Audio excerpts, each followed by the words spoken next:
Video کو like کر کے آگے شیئر ضرور کر دینا۔ اور آج ہم سب کی خوشی چاہتے ہیں، ہمیں سب کی خوشی کا خیال ہے، حضور کی خوشی کا خیال ہے۔ سب کو خوش کرنے کے چکر میں اللہ کے حبیب کو ہم نے ناراض کر دیا۔ ہم تو اپنے نفس کی خوشی کے لیے حضور کو کتنی تکلیف پہنچاتے، کتنی اذیت پہنچاتے ہیں۔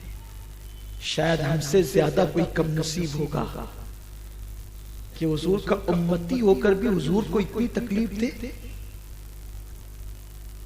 ایک دن میں اگر کاؤنٹ کریں نا اپنے گناہ، تو مجھے تو ایسا لگتا ہے کہ جتنے گھنٹے نہیں ہے اس سے زیادہ ہمارے گناہ ہیں، بلکہ جتنے منٹ نہیں اس سے زیادہ اپنے گناہ ہیں۔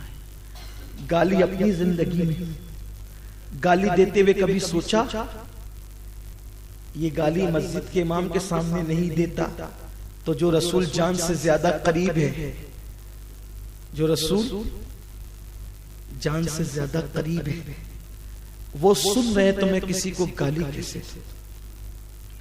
جو رسول جان سے زیادہ قریب ہے، جب مسجد کے امام کے سامنے شراب پینے کی ہمت نہیں کرتا تو حضور تو جان سے زیادہ قریب ہے، حضور دیکھ رہے ہیں، حضور کے سامنے شراب کیسے پیتے؟ بات اتنی ہے نا۔ ایک واقعہ یاد آتا ہے کہ ایک بزرگ تھے، ان کے پاس ایک شخص گیا کہ حضرت مجھے مرید ہونا ہے، آپ سے مرید ہونا چاہتا، بیعت ہونا چاہتا۔ فرمایا کہ ٹھیک ہے ہو جاؤ۔ حضرت لیکن میں نے سنا ہے کہ جب کوئی مرید ہوتا ہے تو اس کو بہت پابند ہونا پڑتا ہے۔ یہ بھی ایک عجیب چیزیں لوگ سن کر کے رکھتے ہیں، اب پتہ نہیں کہاں سے سنتے ہیں اور یہ فتویٰ کہاں سے چلتا ہے، اس کا سراغ نہیں لگتا کہ اس کو دیا کس نے، اب برسوں سے چل رہا ہے۔ وہی فتویٰ بچپنے سے سنتے تھے، اب بھی سن رہے ہیں اور پتہ نہیں کب تک سننا پڑے گا کہ مرید ہونے کے بعد بہت پابند بن کے رہنا پڑتا ہے، داڑھی رکھنا پڑتی ہے، نماز پڑھنا پڑتا ہے، مرید ہونے کے بعد صحیح بولنا پڑتا ہے، سچ بولنا پڑتا ہے، جھوٹ سے بچنا پڑتا ہے۔ میں کہتا ہوں اللہ کے بندے، پیر بڑا ہے کہ نبی بڑے ہیں؟ تو سوچتا ہے کہ پیر سے مرید ہو جاؤں تو سچ بولنا پڑے گا، داڑھی رکھنا پڑے گی، نماز پڑھنا پڑے گا۔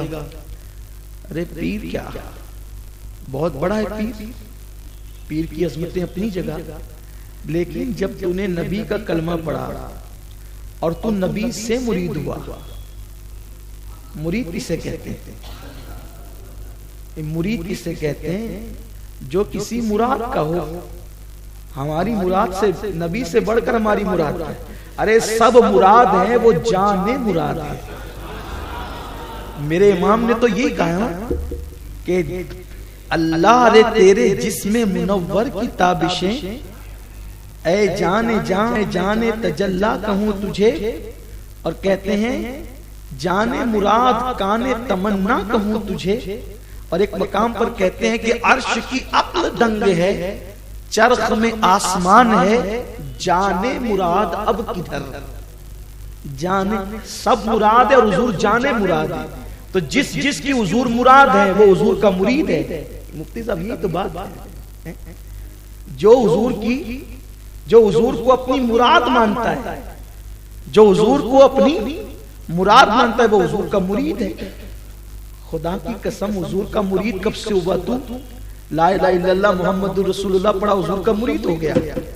اب حضور کا مرید ہوا تو اس وقت تو تجھے غیرت نہیں آئی کہ داڑھی رکھنا چونکہ حضور کا مرید ہے، سچ بولنا حضور کا مرید ہے، ٹوپی پہننا حضور کا مرید ہے، اور پھر خدا کی قسم حضور سے بڑھ کر پیر کون ہوگا؟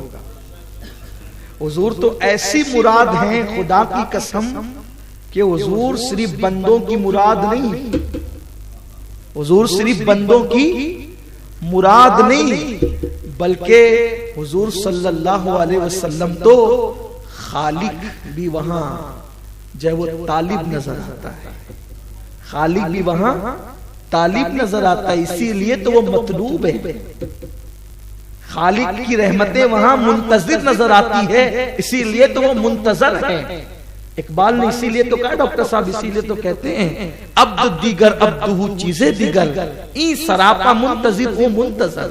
وہ کیسی مراد ہے؟ وہ جان مراد ہے، وہ عرش کی مراد، وہ سدرہ کی مراد، وہ جبریل کی مراد۔